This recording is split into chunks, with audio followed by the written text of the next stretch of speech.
Padma, yes, ഞാൻ വരുന്നു കോഴിക്കോട്ടേക്ക്. That's A good news. അതെ, ഈ 19ന്. ശരി, വന്നിട്ടുള്ള കാര്യങ്ങൾ പറയൂ. കാര്യങ്ങൾ: നോവലിന്റെ മാനുസ്ക്രിപ്റ്റ് ശിവദാസിന് കൊടുക്കണം. പിന്നെ ഫാത്തിമയുടെ ഓപ്പറേഷനുള്ള പണം ആ കുടുംബത്തിന് ഏൽപ്പിക്കണം. പിന്നെ അതാണ് എനിക്ക് അറിയേണ്ടത്. സോറി, ഞാൻ കുറച്ച് സെൽഫിഷാണ്. പിന്നെ തീർച്ചയായിട്ടും പത്മാലക്ഷ്മി നിന്നെ കാണണം. പത്മാലക്ഷ്മി സൽമാൻ റുഷ്ദിയുടെ കൂട്ടുകാരിയാ. ഞാൻ വെറും പത്മയാണ്. ശരി, വെറും പത്മയെ നിന്നെ കാണണം. Then ഞാൻ അവിടം വിട്ടൊരു യാത്ര പോകും. ഡെസ്റ്റിനേഷൻ തീരുമാനിച്ചിട്ടില്ലാത്ത സ്വാതന്ത്ര്യത്തിന്റെ ആഘോഷമായ ഒരു യാത്ര. അറിയതേ? യെസ്, പറയൂ. യാത്ര പോന്നു. എന്താ, നല്ലതല്ലേ?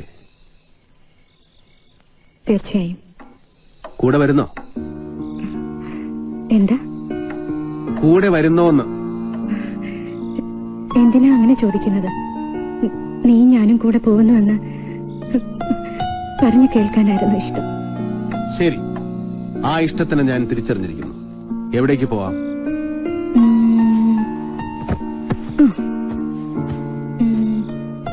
മഹാബലിപുരം. പഴയ യാത്ര, ക്യാമ്പസിൽ നിന്ന് പോയ. അതെ. ശരി, അവിടെ നിന്ന് തന്നെ തുടങ്ങാം. കുറച്ചുനാൾ കഴിയുമ്പോൾ നമുക്ക് തിരിച്ചറിയാൻ കഴിയും നമുക്കിടയിൽ ഇന്നും ബാക്കിയുണ്ടായ ഇഷ്ടമാണ്. എങ്കിൽ ആ യാത്ര നമുക്ക് നീട്ടാം, മരണം വേർപിരിക്കും വരെ.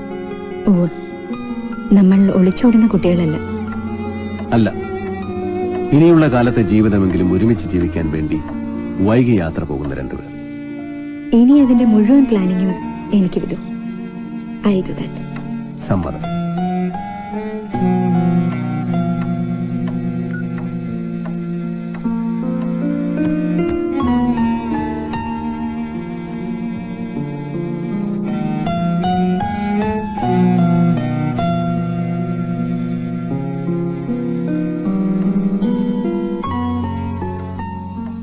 സെല്ലബിൾ എന്ന് പറയില്ലേ എന്ന് വെച്ചാല്